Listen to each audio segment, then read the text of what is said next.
everybody. Welcome to another episode of The Nostalgia Trap. My name is David Parsons, and I am the type of person that has a difficult time imagining political solutions to the problems we face on the planet in the 21st century. That's probably why I'm attracted to, crazy, fantastical kinds of scenarios like, apocalypse and financial collapse and even, aliens and that kind of intervention because, it's hard for me to see a way out that doesn't include those kinds of weird scenarios. My guest today has done a little bit of thinking about this kind of stuff. He's into science fiction, among a lot of other things. My guest is Lavelle Porter. Lavelle is someone who graduated from the CUNY Graduate Center with a PhD in English around the same time that I was finishing my work in history there. And he's someone who I've always been interested in his work. He's someone that thinks about sci-fi. He writes about race. He writes about gender and sexuality. He has an interest in 19th century African American history. He writes about education and the experience of academia itself. And so all these things combine into a really great conversation with Lavelle. We were able to sit down and figure a little bit of this out. And he tells me his story of coming up in Mississippi and eventually making his way to New York City. And he has a really unique and I think really effective way and even profound way of explaining how he fits into, or how he fits himself into the larger story of American history in the last 20 and 30 years. So I hope you enjoy this conversation between me and Lavelle Porter. You can find more Nostalgia Trap on iTunes. You can go to nostalgiatrap.libsyn.com to find all the episodes in various formats. I'm also on Stitcher Radio Network. You can download an app and put the podcast on there to travel around with you. And you can also like the Nostalgia Trap Facebook page to get updates on new episodes and all that kind of stuff. So I hope you enjoyed this conversation between me and Lavelle Porter, and join us again next time on the Nostalgia Trap.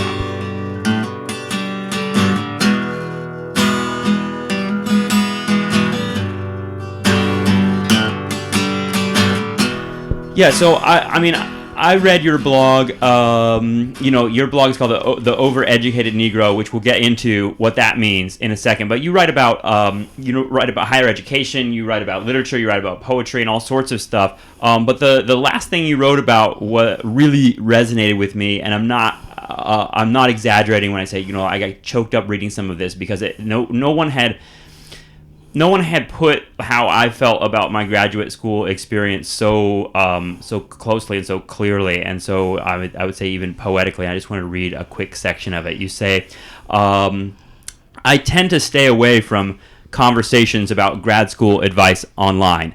This, by the way, is Lavelle Porter's blog. Conversations, and I'll post this on the site. Conversations in this medium tend to devolve into arguments with pompous douchebags bloviating about choices and supply and demand and the market.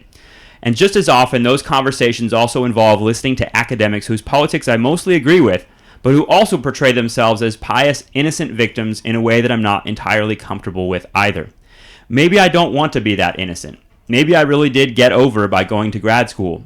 Maybe I like the fact that academia has afforded me a chance to do work that I actually enjoy doing some of the time, instead of working at some soul-sucking job that I hated all of the time.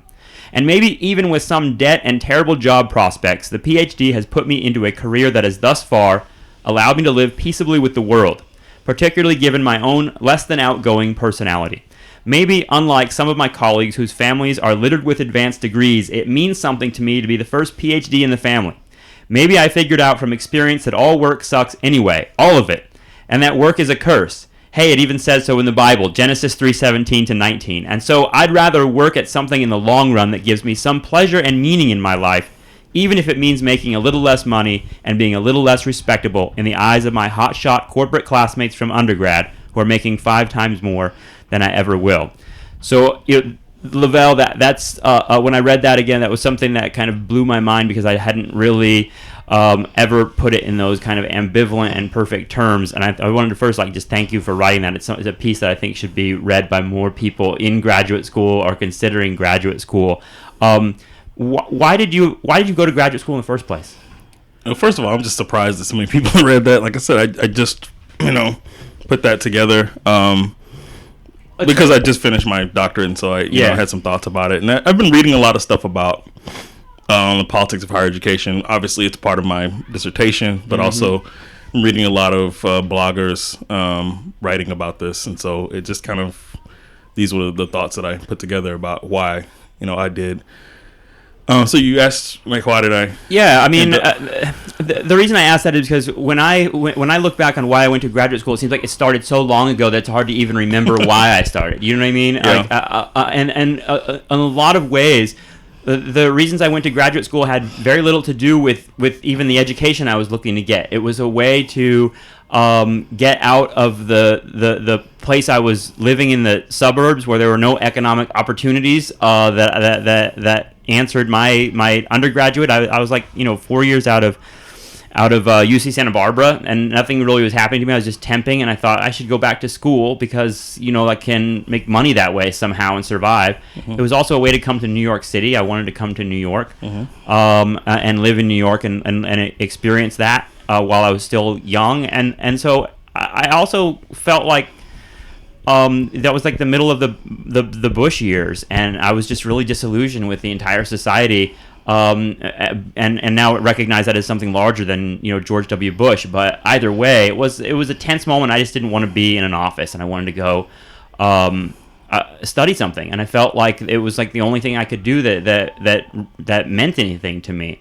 Where were you when you started graduate school? You just described like all the wrong reasons people say you shouldn't go to grad school, or I realize that. That's part of what we're the stage we're at. I think after finishing is kind of like reflecting a little bit on like why did this happen to us, and like was it a good decision or not? And I don't like to think that way. For me, like, going down the trap of like regret is a difficult and probably useless task. But I've got a lot of debt, and I don't know if I'm going to get a job. And I'm kind of like, well, what did I do with the last 10 years of my life? But at the same time, I wouldn't have done anything else in those last 10 years, if that makes sense. Well, to put this in context, I mean, this is all in the context of black higher education too, which is what I was really addressing also with that. And that really just takes me back to Morehouse, which is where I went to undergrad.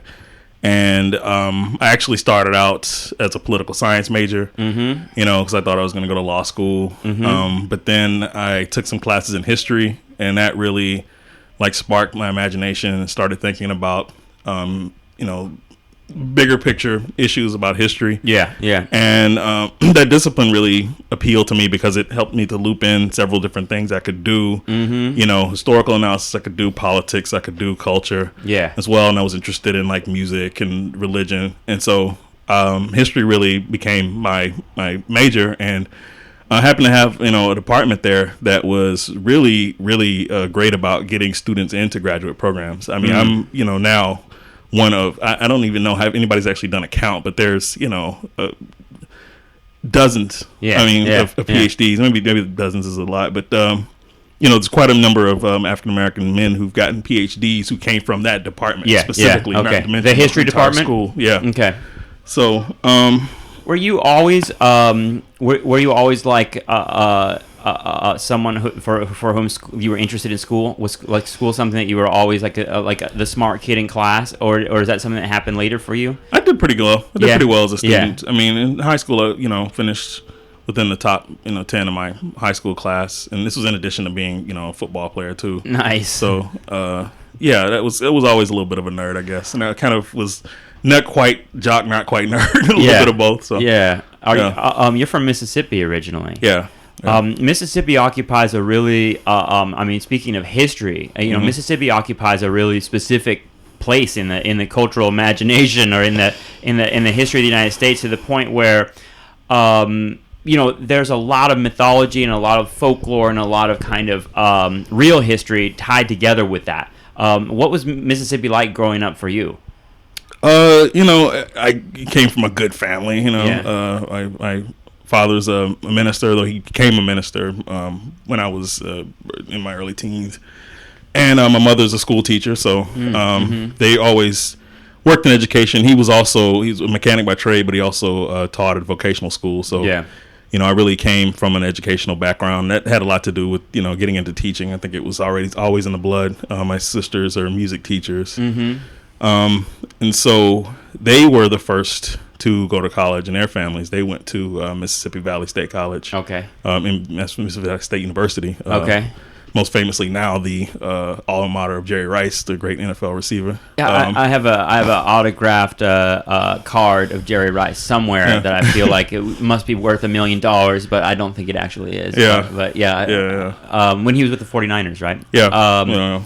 So, Mississippi is are you from like a small place in Mississippi? Well, that's relative. I mean, Meridian's about a town of about 50,000 people, something like that. Which was a big city compared to the places around it. Yeah. Not as big as Jackson, the capital, or the Gulf Coast, but so it was a kind of a medium-sized town. Yeah. I mean, the reputation that we learn about Mississippi and maybe this is a product of being educated in New York City and in Southern California, but Mississippi is always regarded and told to me in history classes as the most racist state in the Union. And I find that that can be a relative thing in the United States because there's a lot of racist states in the Union. It's a well-earned reputation. It's a well-earned reputation. There's been some really awful things, and I always tell people it's a awful place, and people sometimes get upset when I say that, but it's the truth. I grew up there. I can say that. Yeah, it's awful. Yeah.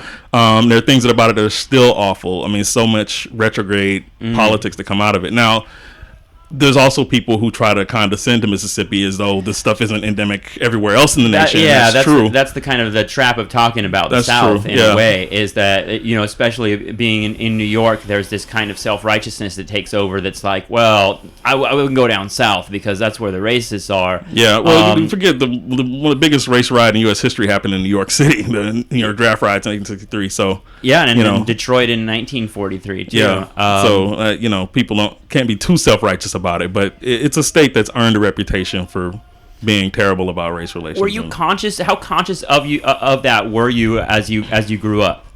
Was this something that was talked about overtly in your family, or was it something that you developed the consciousness about later? It better be. I mean, if you're a black male growing up in that environment, you better talk about it because you're going to confront it. And I had some conversations with my parents about that stuff, particularly after some incident that I had in school, and it was like, look, this is how it really is. So you have to have that conversation, and it's a little saddening sometimes that you have to tell your young people, look, this is a society that's out to get you. Like, there's some people here who will happily destroy you, and you need to be cognizant of that and learn how to navigate through that kind of a society. I think that's one of the most poignant moments in Martin Luther King's letter from Birmingham jail. He talks about talking to his kids about the society, and he's like, "This is the most fucked up part of this is looking at your child and having to describe and explain why." I think he talks about not being able to go to an amusement park, and how his language is incredible in that letter. But either way, it speaks to that phenomenon of having to actually come to terms with that in that environment. What about the specific history of Mississippi? And I'm not necessarily referring to the history of slavery, although of course that's the whole thing. But the specific history of what happened in the 60s with the desegregation of schools, and particularly Mississippi and Oxford Town and a few different places were kind of flashpoints for that. Were that something that a history that you were aware of very early, or something you figured out later? Well, I grew up 30 miles south of Philadelphia, Mississippi. All right, so that was present.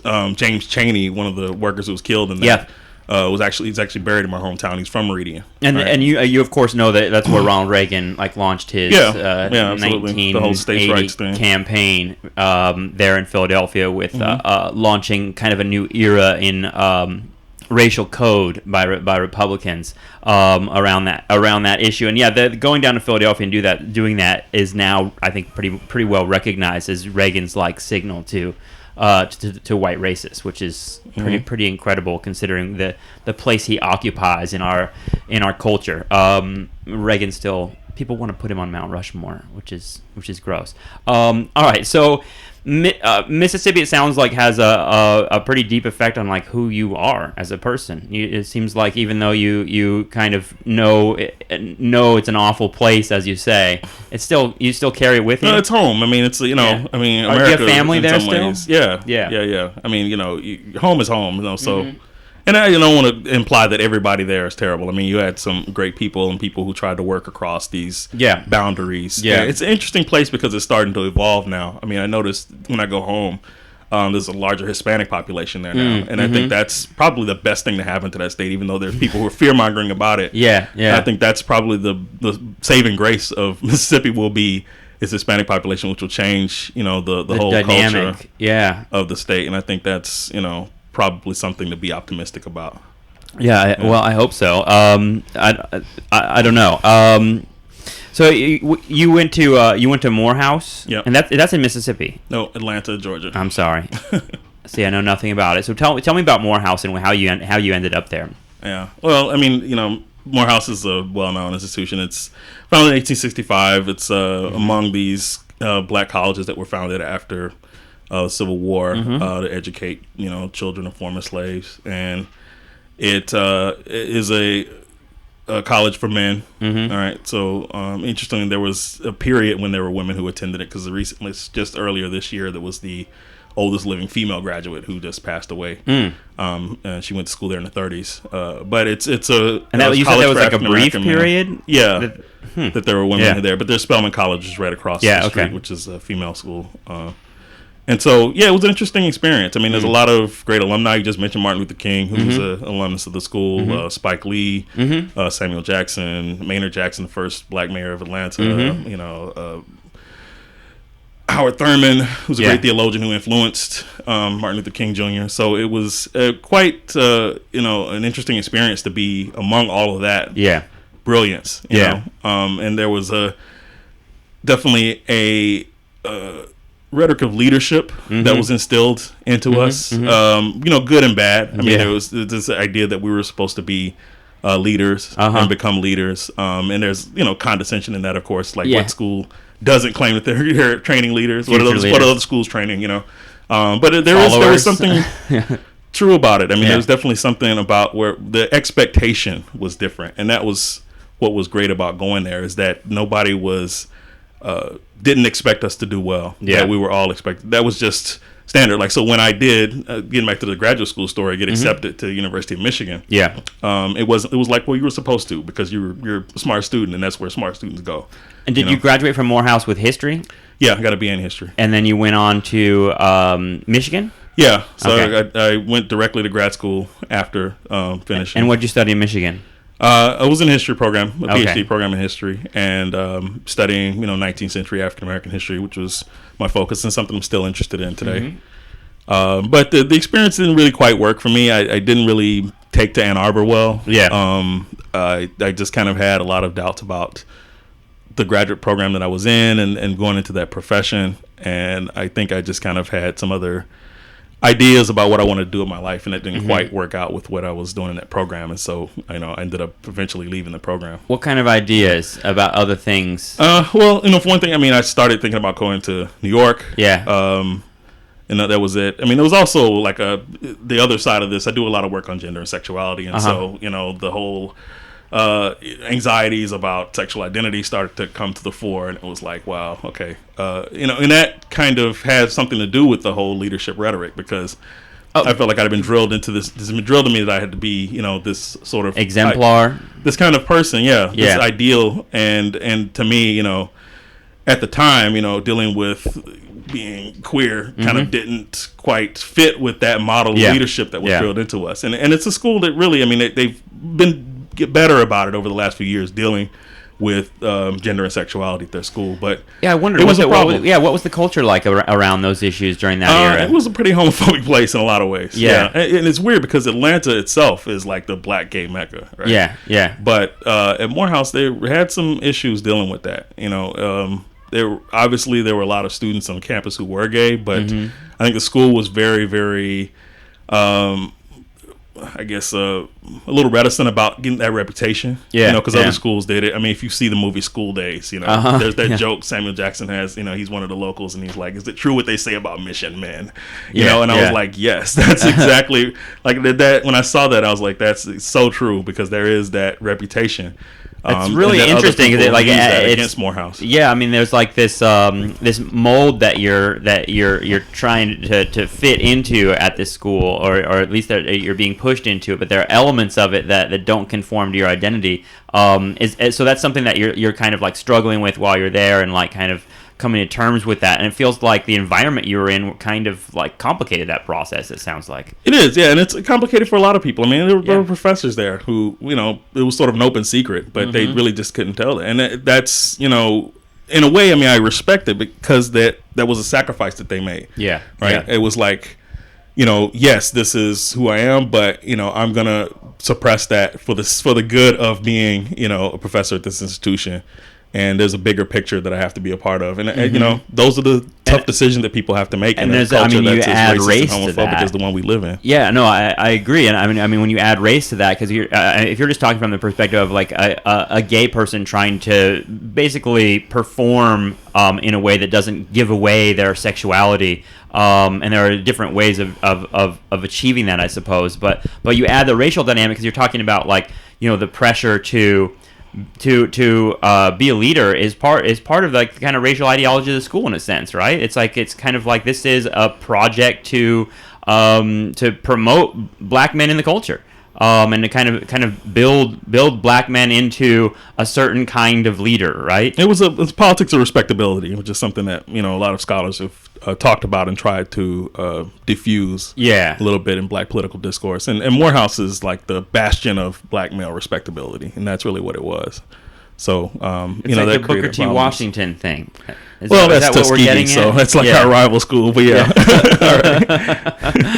All right. But it seems like these questions have been kind of at the core of like African American discourse since the end of slavery is about education, right? And kind of what role it plays. Yeah, well, that's partly what my work is about. I mean, you're talking about people who exist in a society where it was illegal to learn how to read. Yeah, right. I mean, and I often use the example of Frederick Douglass's narrative because I think it's one of the most powerful statements about the relationship between knowledge and power. Yeah, where he tells about how his slave owner didn't want him to read, and his the slave owner's wife. She could see that he was talented, and she taught him how to read, and he later found out about it and was like, if you teach that nigga how to read, you'll never be able to control him again. Yeah.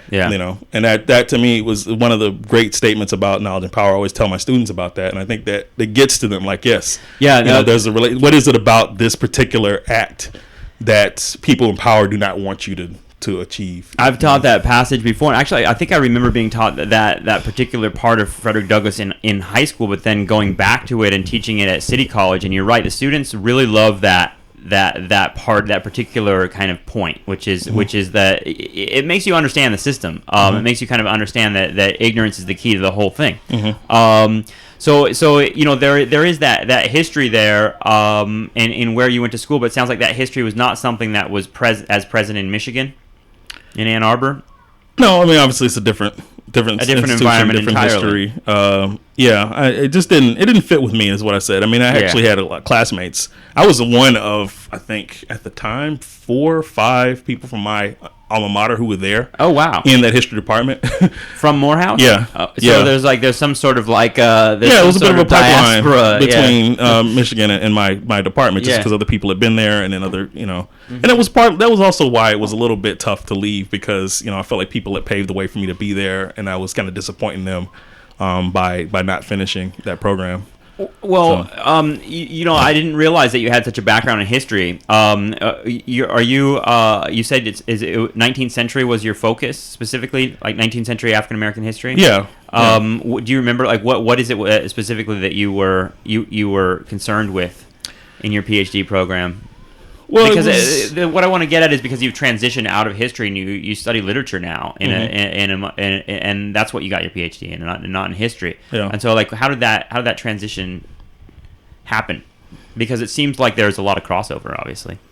Yeah, it was related. So, I was interested in the history of slavery. That was something that we studied in the class, slavery and freedom in the 19th century. So we looked at the institution of slavery, in the South, in the global South, in the throughout the diaspora, the whole history of the transatlantic slave trade, But we also looked at like black protest movements. One of the big blind spots, I think, in the history of abolitionism is that there were black people who were involved in the abolitionist movement, who were actively involved in slavery, anti-slavery resistance as intellectuals and through, physical acts of resistance.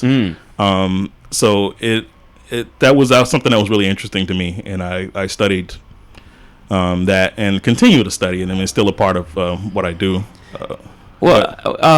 Slavery occupies such a weird place in American culture. It's a thing that it seems to me pretty much key to understanding all of American history. But at the same time, it's not something that's addressed in any like substantive way in the culture beyond. I don't know. There's been lately there have been like movies about slavery in the last like year or 2 or 3 that have come out, and I feel like there's some sort of like moment. I don't know why. I don't know if it has to do with the election of Obama or what. But where are you in that conversation about slavery and where it is in our minds now as Americans? I'm not in it. I mean, I haven't seen any of those. I saw. It wasn't slavery directly, but The Butler. I went to see that. Went to see that with my mom actually in Mississippi, I'm glad I did that because the one with Forrest Whitaker. Yeah, which surprisingly didn't get any nominations at all. What did you think of that movie?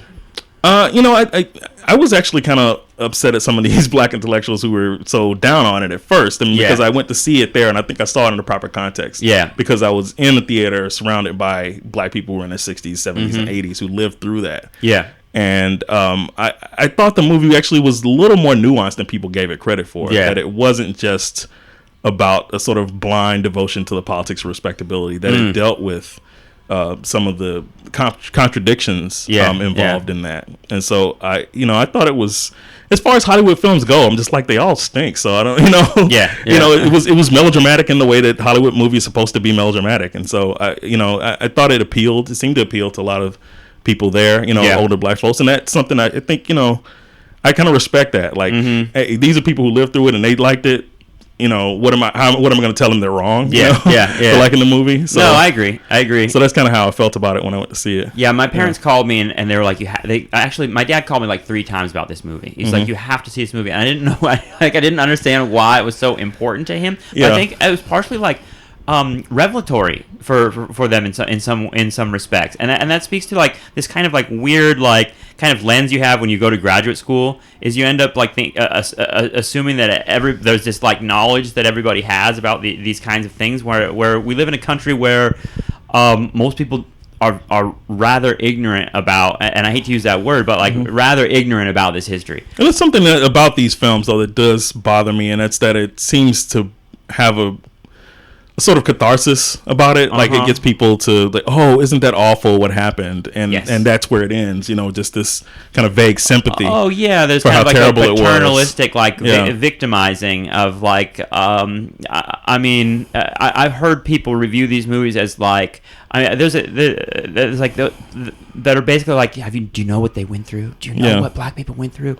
It was so terrible. It was so terrible. And it's kind of like it was. Yeah, exactly. There's a narrative of progress in there that really is also irritating. It's like it's still pretty terrible for a lot of people. I mean, look at the prison system right now. Yeah, well, I mean, that's what's kind of so frustrating about the like this Don Sterling bullshit, because it's like it's a weird thing for the NBA to censure him at this moment. But not at the other moments in his career in which he's been racist in a very direct way, in a way that affected people. What I'm talking about mainly is like he's a slumlord. I mean, he owns apartment buildings that black and Latino people, working people, live in Los Angeles, and makes money off of their misery. Yeah. And when we punish for me, like when we punish him, and I mean he should be punished. He'd be gone. He should be hopefully dead in a few years. But the point is, it's really weird to like frame the whole conversation around the speech. You know what I mean? Like, and that he's been fired, and we all like pat ourselves on the back. We got rid of the nasty racist, when we didn't really address any of like. I mean, you mentioned the prison system. You didn't mention the monstrous institutional racism that still exists and is not really addressed or punished or talked about in that way. Does that make sense to you? Yeah, it's just the frustration of it's the way that people engage with this material. I mean, it all just sort of went viral and everybody got interested in it. And it's like, we've been knowing how this dude was. I mean, it was, if you paid any attention at all, there were articles dating back for years about this guy. And it was just a little surprising that it got this far. But, this part of me was just glad it got dealt with. Because, it was always frustrating for me to see this team out there. And it's like, with this dude who owns this team is terrible. So, well, there are a bunch of white dudes on the internet right now that are also like talking about this as a free speech issue. Yeah, I mean, that's the thing. You say that people, were glad we got rid of him. No, everybody's not glad we got rid of him. I mean, his ideas have currency in this culture. It's not like, there are a lot of people out there who completely disagree with them. There are quite a few who do. Yeah, I didn't find. I don't think I even listened to the dates, but I happened to be around television on the days that was happening. So they kind of like blaring this thing, and it had that kind of like salacious media aspect to it, of like his girlfriend taped him and stuff like that. But yeah, the words that were said by this dude were not particularly shocking to me, coming from white suburbia. I was raised in Southern California in a place that's supposedly, hip and progressive out there. But as I was mentioning on Facebook to Claudia today, because she pointed out these kind of anti-Cinco de Mayo protests that are happening outside of San Francisco by like white suburbanites that are out there with American flags, like protesting Cinco de Mayo and the celebration of Mexican culture in the United States. The racism that I experienced in growing up in Ventura, California, was mainly aimed at that Latino population. We didn't have black people in our city. There were very few black people at all, and not a population that was noticed. But there was a population of Latinos that's growing and huge, and that's where the site of it was. So yeah, for me, like these kind of like different permutations of the same thing in the spaces are not surprising to me. When I hear that Donald Sterling saying that stuff, it's the kind of stuff that I heard growing up all around me. Yeah, I grew up in the South too. Again, I played football in the South. That sports culture, that's endemic in it. That people wonder, well, how could he have all these black players and have these opinions? I'm like, he's a sports owner. People in the South have their, favorite player who plays for their alma mater, but they'll say some of the most heinous things about black folks, outside of the context of sports. And so, I totally get how somebody could do that. Yeah. So when you get to graduate school, your interests are different. And when did you get to New York City? 2002. Okay, so you've been here for 12 years. Yeah. Are you gonna stay in New York City forever? Well, we'll see. I mean, it's kind of up in the air right now. Now that I've finished this, it's kind of like where, I'm not sure where. I mean, I'm still teaching here right now, though it's as an adjunct, and that's a whole other issue. Yeah. So I'm not sure. I could stay in New York. I mean, I've also worked as a tour guide in New York, and so that's I sort of have developed a real interest in the history of the city, and I like the city, but I'm open to other possibilities too, so we'll see what happens. Can you tell me a little bit about how those interests intersect in terms of, I mean, the tour guide stuff kind of gets to like the physical landscape of New York and the history that's embedded in it, and I think that's one of the reasons I was most attracted to New York City was as how much history is embedded in just kind of not only the architecture, but the overall kind of presentation of the city. But it seems like you kind of can give us a unique perspective on these two cultures in terms of race, because you live in Mississippi and you live in Brooklyn. And can you describe a little bit about how your perspective on Brooklyn itself? Like, what does that place mean to you, and how did living there change your perspective on it? Brooklyn is another place that, and I say that because of, like, you mentioned Spike Lee. It occupies a very particular place in black culture. Yeah, actually, I do tours of Fort Greene neighborhood too. So I go by the 48 to the Mule offices. Well, actually, I didn't intend on ending up in Brooklyn. Yeah. When I moved to New York, I sort of had all these dreams about New York. Yeah. I should go back, because my sister's actually the one who got me to New York City. She was a student at Teachers College at Columbia. Okay. And so I came here a couple times to spend time with her. I also did a undergraduate program at Columbia, summer research programs, where I spent like 2 months here. Yeah. And that sort of got me hooked on the city. So after I left Ann Arbor and came here, it was largely driven by these romantic images of New York City. I'd read a lot of James Baldwin. I'd read Audre Lorde, Samuel Delany, which is somebody you wanted to talk about. I'd seen the films, and so I was interested in New York in that way. And I had these ideas about being a writer and all that in New York. So it's also nice to not have a car here. Yeah, and it's interesting. I mean, like my father's a mechanic, so I grew up around cars. But, and that's why I also know how much of a burden cars can be because of all the things that go wrong with them. So it was actually a relief to leave the car at home and come here too. And you just kind of hang out. The trains run all night and. Yeah, there's something attractive about that. Coming from a place where I had to have a car and the city shuts down. I mean, in the fall and winter time, the city's done at like 7 p.m. You know what I mean? Coming to New York was really, really exciting, particularly, I guess, being still a little bit young. I guess the mid-20s is a little bit young. And it hadn't quite become so gentrified as it is now. I know it's relative. People who've been here longer than I have would say, oh, by that time it was thoroughly already changing. But, just in the time I've been here, it's changed a lot. Would I move here? I'm not sure I would move to Brooklyn now if I... that's another thing that Brooklyn occupies a place kind of place now. Yeah, Brooklyn occupies a place in the culture, in the world culture. I mean, they have like Brooklyn bars in in Amsterdam and stuff like that. Like it's kind of weird that Brooklyn has become this like hyper kind of hip, but also very marketable spot. That's not. I mean, I actually worked at a bar in Greenpoint when I first moved here too, so. I kind of got a taste of that culture, and that's why I don't go to Greenpoint or Williamsburg very much now. Yeah. Those are prime spots for that phenomenon. Yeah. What's it like to live in a city that's changing like that? How do you walk around the city, and how do you feel? Because how I walk around the city is I often feel very resentful of particularly the way I experience it. I guess is watching big glass luxury buildings go up all over the place, and it's kind of like this physical reminder of what's happening in Brooklyn. Is that something you feel when you walk around too?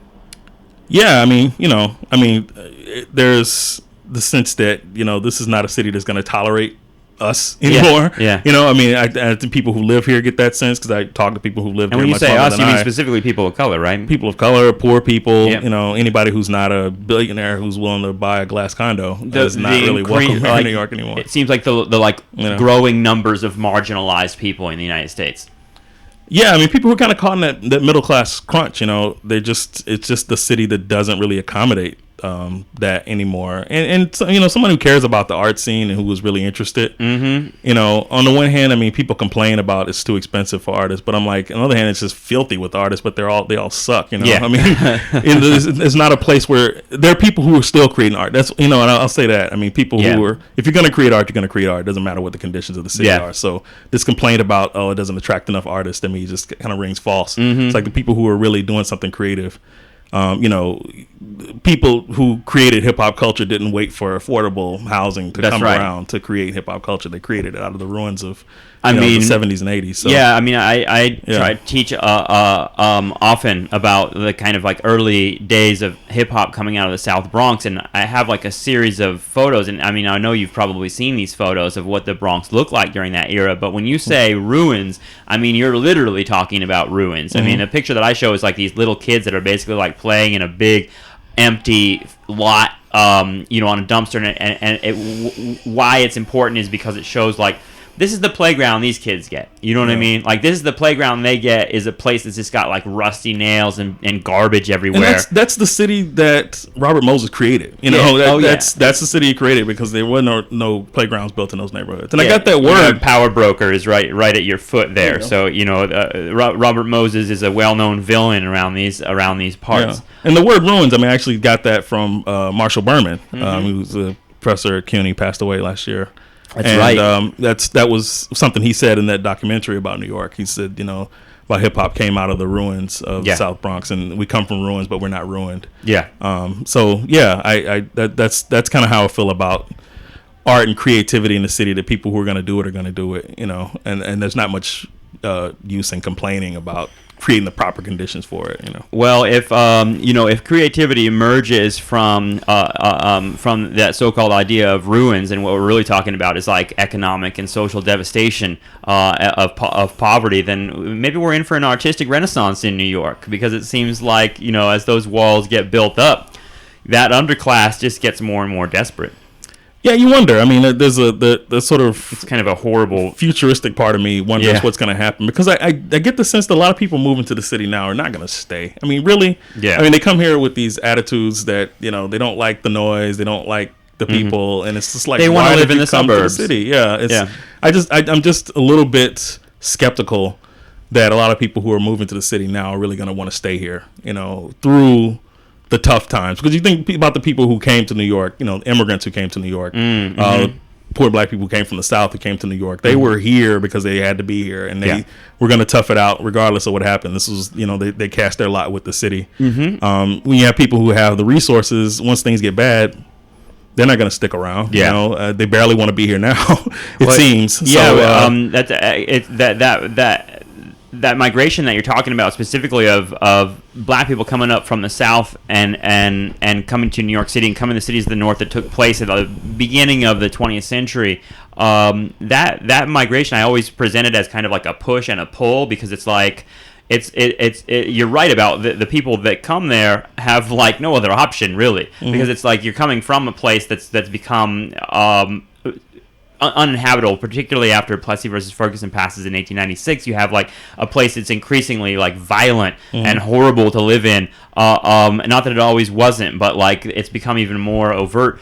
You have that, so you can't go back to the South, but also the North is like the only place where there's economic opportunity. So it's like it's a trap. And like you're right, the people that come to New York now, and I think there are still obviously people who come here in desperate situations, but that phenomenon of coming to New York to live in a luxury building and shop at Bed Bath & Beyond, why are you in New York? You know what I mean? Like, why do you even need to be here for that? Yeah, and I don't like to like privilege that is the only side of New York. Obviously, it's the biggest thing that's happening now. But I live out in Dennis Park. It's a phenomenon worth unpacking a little bit, though. I live out in Dennis Park, though. And you look at the immigrant communities that live here. And they've come here particularly after 1965. And this is really, to me, where the future of the city is, too. I mean, you see these, all the different types of nationalities represented along Coney Island Avenue. And these little kids who are, Chinese kids and Arab kids and Hispanic kids playing with each other. I mean, that to me is the future of the city. Yeah, no, I agree. And I mean, it's weird because there's always been like this spoken thing, particularly after the 1960s. I mean, we didn't get this until after the 1960s, so maybe we're still in this moment. But this like thing about like multiculturalism being the kind of like not only the strength of America, but kind of the way out of our racial problems. Who was it? I mean, someone said that like. And it might have been someone that was, I feel like it was someone in the Black Power movement, but maybe not. But it's like that everybody's going to like mix into, a super race, that there aren't any racial distinctions anymore. And I think that's kind of like blowing things out to like, millennia here. But I agree with you in the sense that the influx of different groups, but at the same time, if they don't have economic access, then it's like, that those groups are still like kind of all suffering together. If that makes sense. Yeah, it's a struggle. No question. So, you mentioned the future, and I wanted to bring up another location. We've talked about Mississippi, we've talked about Brooklyn, but you also, you talk about space a lot, and you seem to like be interested in the cosmos, in space, in the planet Earth, and you seem like the kind of person that takes a wide view on things. Does that come from your interest in science fiction, or where does that come from? Yeah, well, actually, the blog that I had was actually called The Black Man in the Cosmos, which was based on a class that Sun Ra taught at Berkeley in 1971. He was an artist in residence there, and so I just kind of adopted that name for the blog that I was doing before. And I, just kind of got interested in science fiction and futurism. Samuel Delany was somebody who really introduced me to those ideas. Can you talk a little bit about who Samuel Delany is for people that don't know? Because this guy is like a living genius, and one of our most amazing figures in American culture. And I don't feel like a lot of people don't know who he is. So who is Samuel Delany? Yeah, I think kind of starting to profile is raising a little bit now. People are catching up to what he was doing so long ago, but. He's a black gay science fiction writer, born and raised in Harlem, 1942 it was, and He is written extensively in science fiction. Was a bit of a literary prodigy. I mean, he had published like, I don't know how many novels, like 5 or 6 novels in his 20s. Yeah, the guy's prolific. Yeah. So he kind of refused that term recently. I went to see him give a talk at Kelly Writer's House in Philadelphia, and he kind of said he's not prolific, and he compared himself to other writers who've written more than he has. But according to, based on us, he's very prolific. Yeah, it took me a long time to write written a novel before. Yeah.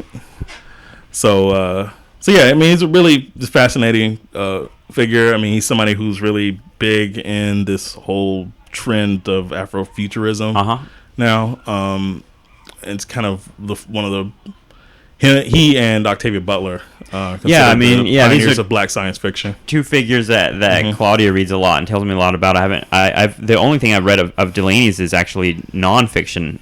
The Times Square Red, Times Square Blue, which is. I learned a lot from that book, and a lot about place. In particular, he tells the story of what Times Square was like before the adult theaters were shut down, and he talks about the community of people that occupied those places. And in a lot of ways, it goes back to the gentrification thing of like people being pushed out, a culture being erased, and places that were, Ma and Pa America probably wouldn't like these places, but these places existed for outcasts in a sense. It gave them a place to hang out, and it's like that's what I think is hard to live in New York now, to see it those places disappear. Yeah, that's a fantastic book. I mean, and he's written in other genres too. Certainly, if people aren't familiar with him, he's not just a science fiction writer. When did you start reading Delaney? When did you get into him? I think it was probably about 2001 or so. Okay. It was while I was in Michigan. Yeah. I think when I first came across some of his writing. Yeah. And I just started reading The Motion of Light and Water, which is his autobiography, which is just tremendous. And then his novel, The Madman, which is a really raunchy pornographic novel, but also an academic novel, and it's actually one I wrote about in my dissertation. Yeah, for those that have not read Delaney, he tends to be heavy on some of on these sexual themes, right? Like there's Times Square Red, Times Square Blue is in addition to being like this really wonderful meditation on urban landscapes and places for these populations, particularly sexually marginalized populations. It's also just insanely graphic in its description of sexuality, and that made it like both really pleasurable to read, but also it made me turn the page because I wanted to see what act was going to be described next. But it also was part of kind of describing this scene and describing like what made that these are real people. These are people that are really living these lives, and that they have been pushed away, and replaced by The Lion King and Little Mermaid and all the kind of like Broadway shit that took over that area. And there's a tragedy to be located there, and it seems to be like a tragedy that repeats itself again and again, maybe. But in terms of science fiction. I think I have a hint of like what Afrofuturism is, but I think it has something to do with science fiction as a way of imagining different racial scenarios. What is Afrofuturism to you? Well, you just basically described it. I mean, it's people who are interested in science fiction and futurism from an Afrocentric perspective, from people throughout the diaspora looking at futures and imagining Black people. In futures, imagining Black people in the context of technology, and sort of locating Black people in the context of futurism and technology. When would you say that genre begins to emerge? Well, it's been around. I mean, there have been hints of it. I mean, there's a great anthology called Dark Matter by Cherie Thomas, and she goes all the way back to some early stories by Du Bois and George Schuyler, some of the early Black writers, and I think it's been around for a while. The name itself seems relatively recent. I think if you look on Wikipedia or something, they located in the 90s or something. Somebody came up with this idea, right? Futurism, and it's a way. It's just a term that's a rubric that pulls together several different similar types of works. So you have in there writers like Delaney and Butler. You also have musicians like Sun Ra and the Parliament Funkadelic and the real Africa weird Bambaataa. shit. Yeah. I as much as I love jazz, I still feel a little bit ignorant about the history of jazz. Like, where does Sun Ra, like, where is he placed in that kind of larger pantheon of like the greats? Because like when I love that stuff. Like I listen to that stuff a lot. Just because I put on jazz a lot in my classes, and as much as I could criticize it, Spotify has allowed me to explore like a whole kind of section of music that I haven't really explored. I hadn't had the opportunity to explore because I didn't have the money to do it. But Sun Ra has been one of my favorites because he's just so fucking strange. Like he's just like it doesn't sound like anything else.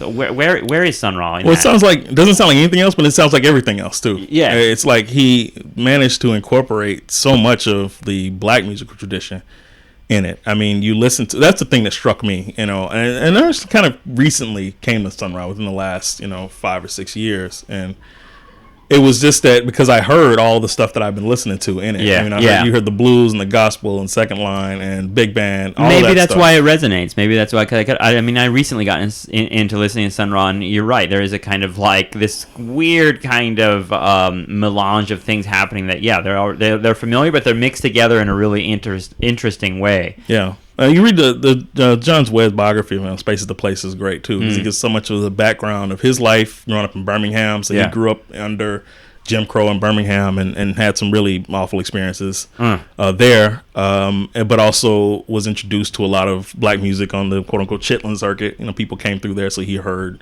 like Bessie Smith when he was young, and all these local regional jazz bands who would perform there, and that had a big influence on him.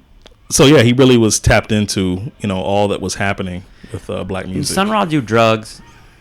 That's an interesting thing. I mean, I think there's some people said no. I mean, I don't think so. There was some people who claim that he did, and it's a lot of what he was doing resonated with the psychedelic scene in the 70s. Yeah. But not, as far as I know, I mean, I don't think that drugs was a big part of what they were doing. Actually, there might have been people who did it. Apparently, he was really adamant about people not doing drugs if you were part of the orchestra. That was not something he wanted. Because I think of the example, for some reason the like white corollary to Sun Ra is Frank Zappa in the history of rock and roll, right? And it's like Zappa, you would expect, the guy must be on acid all day, smoking 20 joints before he makes this stuff. But it turns out that Zappa was like a pretty strict vegetarian that didn't really do drugs at all. Yeah, somehow was a vegetarian in Alabama in the 1950s, 40s, you know what I'm saying? Like, so that was that was out there. Vegetarian is kind of a common thing now, but not it's a recent phenomenon. Being a vegetarian in that era, it comes up a lot of the beat literature actually, like people talking about they're doing this weird vegetarian thing. And speaking of beat literature, you're also interested in poetry. Where does poetry fit into your interests? I wasn't really always into it. I guess that, into poetry in the sense of, growing up in the black church and that sort of that kind of rhetoric that comes out of that, and interested in music. But I wasn't like as, formal poetry or anything like that. It really wasn't something I read a lot of. Yeah. So it's something I came later to, but I'm, I guess I'm interested in it now. Yeah. So. Yeah. Who are the big poets for you? For me, actually, Sun Ra actually wrote poetry, so I did he read really? some of his poetry. Yeah, there's a couple of collections about that. There's one actually that your wife should be familiar with. What's it called? This Planet is Doomed. Yes. Actually, Amir Baraka wrote the introduction to it. It's a little, I think it's called Kickstarter Books or something like that. Yeah. That has a collection of his poetry. But this was a compilation of stuff that he had published before. There's a couple of records, I think, that have him reading some of his poems. And there's been other books, too, that have, like, leaflets that he did. What is his poetry like? It's similar. I mean, it's some of it merged into the lyrics that are used in the music. So they deal with a lot of things like, spirituality and aliens. Yeah, extraterrestrial life and the planets and the stars and all that. Well, I mean, for me, poetry is like some sort of like magical system in a sense. It's kind of like it has a in a sense, I find that poetry is like a place of experimentation and a place of like where we can find new forms and we poetry is expressed in language, but language is kind of the realm of ideas, and so it's like for me poetry is a really vital force that's not really respected in the culture nearly as much as it should be.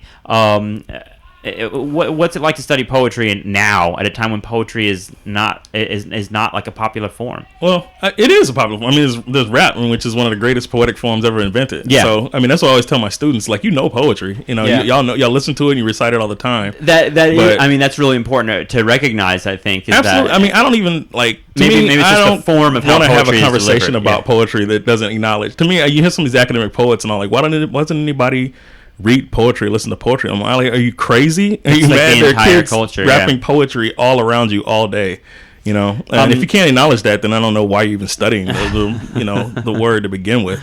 But as far as my appreciation for poetry, I think it was Delaney really, The Motion of Light, and because he was married to a poet, Marilyn Hacker, and he has a deep appreciation for poetry, and he's written about poetry. He's written poetry himself.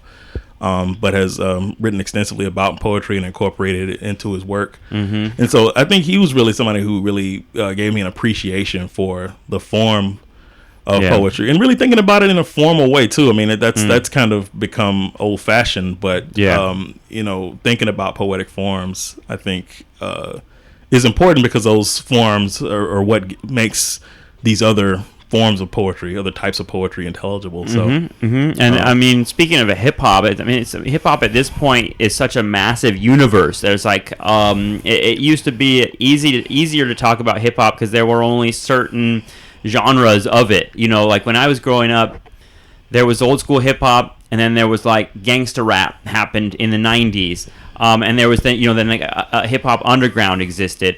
But now it seems like, hip hop has become such like a dominant form of cultural expression all around the world that like it's becoming less and less recognizable. But if there's a hip hop part of the hip hop universe that you're attracted to, what is it? Yeah, well, again, I grew up in the South, so it was all about 8 Ball and MJG and UGK and Outkast and all that. I mean, I just fell for that completely. When, who was it? Southern Playalistic came out, their first album, Outkast's first album, and then I was in Atlanta when ATLians just dropped. That was my freshman year in '96, and then Aquemini came out. Moment. They played our homecoming concert when Aquemini came out in '99. So yeah, I mean, I was definitely into the Southern thing, but also the Ghetto Boys, and I mean, and also there was one line in on ATLians when Dre says, "We grew up in Booty Shake, we didn't know no better things." So it was all like Luke and all that kind of stuff. That kind of Booty Shake sound from Miami was big on popular radio. But Outkast really gave it a kind of cerebral side to Southern rap.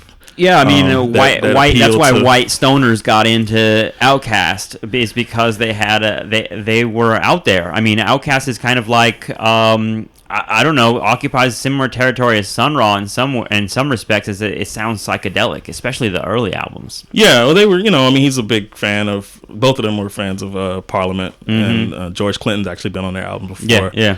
And they came out of a real, mixture of music in Atlanta. Because you have gospel there, you still got the old R&B there, and you have rock music there too. And the marching bands of the black colleges there. So you got this real the spoken word scene too, because they've always had spoken word pieces on their albums. So there's a little bit of all of that in there, and I thought they did a really fascinating job of doing that. And they've become, obviously, they're in a different place now. They're in a different stratosphere of celebrity than they were then. But I feel like they've always kept an ear to the streets and what's happening. Yeah, so much so that the ice cream man in our neighborhood plays "Hey Ya" like all the time to the point where I'm like, don't make me hate that. Like, don't make me hate that. But when the ice cream man plays anything, you're gonna hate it, because it's just that here in Brooklyn they park outside for seemingly hours when I'm trying to work away on things in here, or trying to have a podcast. And speaking of podcasts, I started this today by talking about your kind of trepidation and your your kind of resistance a little bit to graduate school itself and to becoming an academic. So like, where are you right now? Like where are you with this stuff right now? Because I can just tell you that I'm done too, and I don't know what I'm going to do. Like I don't know. I still don't know if I'll be a working academic in my life. Where are you with this? Well, it's, the whole structure is in a really weird place because it's difficult to tell what the future of it's going to be at this point. I don't know. I mean, I'm teaching now, and I've going through the application process and looking for full-time positions. Hopefully that will materialize. If it doesn't, I'm open to other possibilities. I mean, I work in tourism now. I feel like that's the area that I might pursue further. It's just kind of, or maybe do something completely different. I mean, I don't know. I mean, I'm not sure it's wise to even, bank on having an academic career at this point. Yeah. Because of all that's happening there. And it's, and that's really messed up in some ways, because that's what I talk about, is that in my work, there's still a, I think, deficiency in academia as far as people of color being represented in the faculty. And I really feel like I want to work on that. Yeah. But if it's not there, if I'm not given the opportunity to do it, then why would I keep doing it? I mean, in some ways, I talked about abuse. That was a word that I used in there. And I think that in some ways people really are in an abusive relationship with academia right now, because they're, sort of having their work exploited and not being given the opportunity to do it. Or being asked to do it and not given the resources, which is really one of the most frustrating things about being an adjunct. I mean, I like teaching, but it's frustrating not being given the resources to do it well. Yeah. And that's something I have to explain to my students, and I feel like I have a moral obligation to explain that to them. Look, I'm not here full time. I don't even have an office in this place. Yeah. So, you want to come talk to me, you're going to have to talk to me in the lobby downstairs at the table. And it's hard to talk about that stuff to students, because it's a very disillusioning thing to kind of share with students that, oh, by the way, you're paying for an education, and that's being completely juked by the administration to the point where it's not even really the quality of education has gone down dramatically. It's not everything that everybody's willing to do that. I understand. I mean, I completely understand why somebody would not want to do that, because it would undermine your authority. I mean, I at least have the privilege of being male in my classroom, so I can project that kind of authority. Maybe if I taught at a predominantly white school, it might be something I'd be less likely to talk about, because that would also undermine my authority to students. I've taught in those contexts before, and already they're skeptical when you walk in the classroom. But I feel like I have a responsibility to talk about that, because they do. This is the education that they are paying for, and it's not the education I think that the people told them they would get when they were admitted, and not what their parents think they're getting either. Yeah. And so it's just part of it, just to be responsible about what I can and can't do for them. As a professor. I'm not here full time. There are other people who are also your professors who are not here full time at many of these institutions, and I think you have to get that people involved at that level for anything to change. Yeah. Too, this is something that I say, parents who are sending their kids to school need to be asking, how much of your faculty is full time? That's not a common part of the conversations about admissions at college, and it should be. Yeah. Because I think that's where the pressure can really be exerted to change. It's like, if people are unwilling to send their children to schools where they know they're not going to get much attention. Yeah. No, and they deserve it. They deserve it, because I got that at my school. I mean, I had professors there who actually could do out of class advisement, who I actually got to know, and who introduced me to academia as a profession. And so I feel like students, particularly students of color, working class students, should get that opportunity, and they're not getting it, and they're being sold, an inferior form of education, while other people would not send their kids to school at a place with the kinds of percentages of part-time faculty that we see at some of these institutions. Yeah, higher education is in a really problematic moment, and it's scary to me from a personal perspective, but I also see it as a much wider problem. And when you're talking about, like, in particular, having professors of color at a university, that I can tell you that I went to schools where I didn't have that, and it sends a signal. It really does, because it's like, There are two things about that for me. One is that well, I don't get the idea that black people or people of color are professors at all or are capable of doing that, because you just don't see them. But also you don't get that perspective. And like I can tell you, as like coming from like a white conservative place that I came from, going to UC Santa Barbara, I had a professor, and I always kind of mention this as like one of my moments of radicalization was taking a black studies class with a black professor who like I'd never seen a black person in a position of authority before in my life, like literally in front of me, in the room. But I'd also never heard the information that he was giving me. And I was a liberal already. I mean, I was probably in that like Butler moment. You know what I mean? Like I was that kid that was kind of like seeing black people as victims, like that was like the level of political development I was at when I was 18. But this guy kind of connected it to larger like geopolitical things. He told us about, I'll never forget him telling us about like the O.J. Simpson trial, and the media.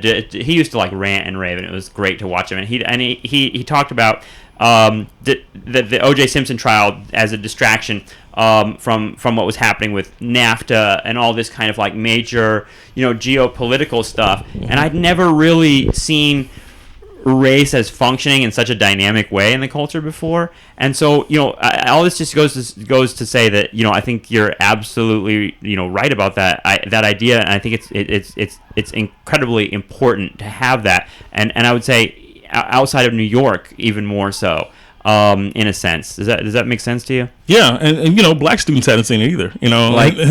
Haven't in some cases haven't had professors who they can relate to. And it doesn't mean that you can only learn from people who you can relate to either, but it matters. Like you said, that representation definitely matters. And that side of it is one thing that makes me want to like fight the good fight. Because I think students need that. And I see the way students respond to me in my classes. And, some of them probably can't stand me, but there are others I think who I can tell I'm getting to, because they see somebody in this position who they can relate to, who they know, I can talk to them about things that they're interested in. They're not some of these professors they have who are really stuffy and they just don't relate to it all. So I think it's important to be in those positions, and that side of it makes me want to, to keep running at it. Well, I hope you despite do. The disappointments. I think you're an important voice, honestly. And that thing you wrote in your blog that again I'll post on the site is such a rich text in terms of. It really resonated with my experience, because I'm still like, I can't imagine what I'm going to do outside of academia. Like, do you ever imagine? I mean, you're into sci-fi, so you're into futurism. So what about your own future? Like, do you imagine doing something else? Well, I've done something. I've done other things, so that's why I know I can do other things. I'm not so like Stockholm syndrome about this thing that I can't go do something else. I've done something else, and I'll survive whether I'm in academia or not. I'll figure out a way to, but. So I've been at other jobs. I know I didn't like it as much. Maybe it isn't as fulfilling sometimes as teaching. Sometimes can be when the good parts of it are fulfilling. That's what may be frustrating about not being able to necessarily pursue a career in higher education because of the way higher education is being fucked over right now. Is that you feel it on a level of like, well, I'm just trying to like do something that reflects my values, but also helps people, and it's hard to like come against that in the society in a sense of being like, am I really not allowed to do that? Are we at that point? Yeah, it's supply and demand, dude. Supply and demand. Thank you. There's no, you should just make better choices. I've been told that I should have made better choices, but I don't know what those choices would have been. We're all supposed to be, superstar athletes or financiers. Not all of us can be that, and I'm finding that out. Lavelle, thank you so much for sitting down with me. I really appreciate it. All right, thank you.